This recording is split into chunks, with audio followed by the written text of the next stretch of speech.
Well, we've had some exciting announcements at LiveOak in the last couple weeks, and I wanted to make a quick video just to let everyone in on the news and the things that are happening and the next steps on the life of our church.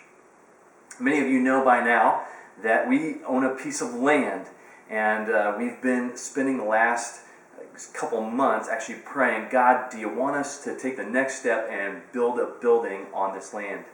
I wanted to tell you a little bit about it. We were given this land about 7 years ago. Sorry.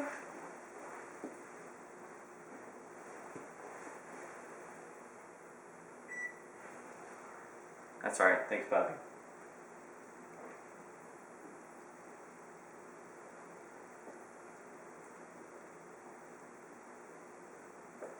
You're all right.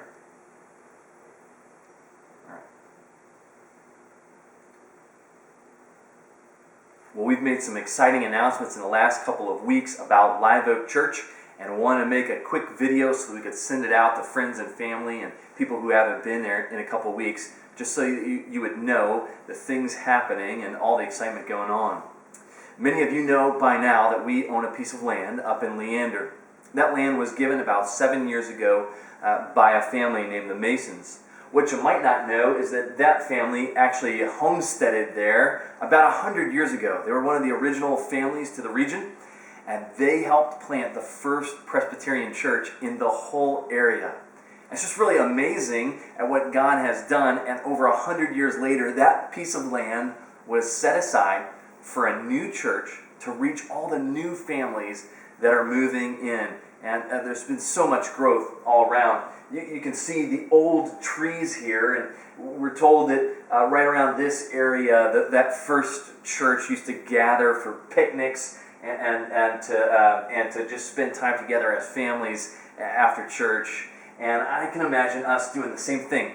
This is on our land, right in the center, as we begin to build around this group of trees. And yet there's growth, and those apartment buildings in the back.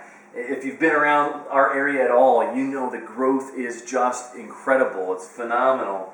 Our land is up here next to the library on Baghdad Road. And here's Crystal Falls and 183. All of this is filling in. But right now, there are new developments under construction all around us, surrounding our land.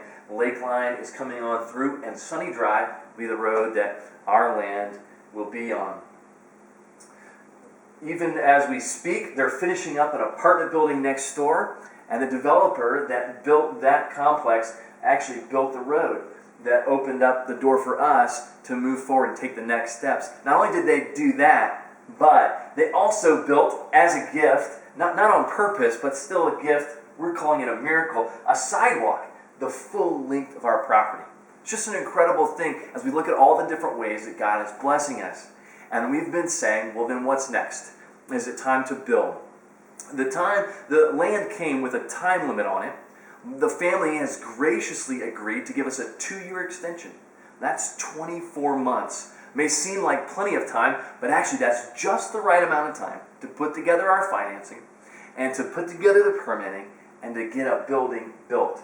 And so we've decided, let's jump, let's leap, let's take this jump of faith.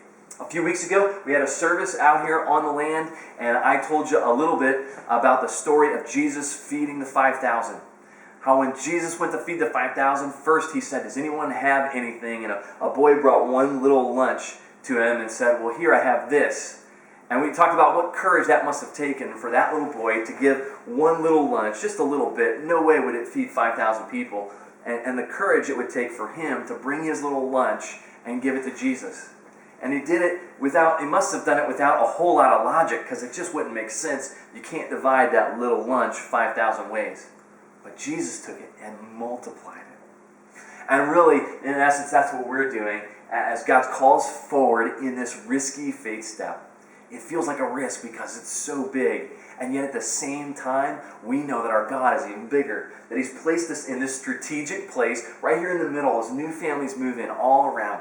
And He's positioned us with an incredible church, an incredible group of people with unbelievable skills and talents and ability to impact this community and to impact it for Christ. So here's what we decided to do. our leadership team got together and we said, okay, what's God calling us to? I thought it would be something small, but that's really not the calling that God's given us. He gave us some big stuff. We said, this is what we're going to do. We're going to build a building that's about 5,000 square feet. Very modest for a church, really basic. It's going to give us children's ministry space and space to gather for worship. But to do that, with all the parking and the groundwork that has to be done, we're estimating that's going to be in the ballpark of $650,000. Now, we're a small church, and we said, well, what can we do about it? So we prayed and we came up with a few goals for ourselves. Our first goal is that our church family, just the families inside our church, would gather together and say, okay, God's calling us to this. We're going to jump in. We're going to invest. And we said, God's calling us to invest $150,000 within the first year. So right up front, to get us up and going, in the year of 2014, we're going to say, okay, God, how can we pull this together? And we're going to dig deep and come up with $150,000. It seems like a lot, but I know that God's already at work, and I'm excited to know that this can really happen. We can do this, and we'll see this in the next few months, that this is one way that God's going to work in us and through us. The second of our goals is that over the next 3 years then, so 2015, 2016, and 2017, we also need to pledge to give money to keep this number down so that we don't have to take it all on a loan. So we're going to ask for $150,000 again over the next 3 years. And again, we're asking families to say, okay, how are we going to do this? In what ways can we give to God and let God multiply what we give to have impact in this community? The third thing is that there are churches and networks of churches outside of us that are rooting for us and want to see this happen. And so we're inviting them to also pitch in and give. And our goal here is another $150,000 would be raised outside of our church to help us move forward in this step. So by now, you've probably received this letter and card in the mail. If you haven't, you can download it online. This is for you to put your name on here and let us know what number you're going to shoot for. It's your goal to say, all right, in the year 2014, this is what our family can do. And then over the next 3 years, 2015, 16, and 17, this is what we're going to pledge. This is what we're going to try to give to help expand this ministry. And then a reminder at the bottom that we have to do this on top of our already operating expenses. We can't stop as a church. We still have to keep going. And so we still have to give our normal pledges. So I would encourage you to find this letter in your mail. If you're part of our church family, you're a regular attender, we're asking you to have this in by the end of November so that we can move on towards our next step. If you're one of the friends of our church from outside, we're to ask you just to send it in whenever you can. But we are ready and excited about this next step that God has in store for us.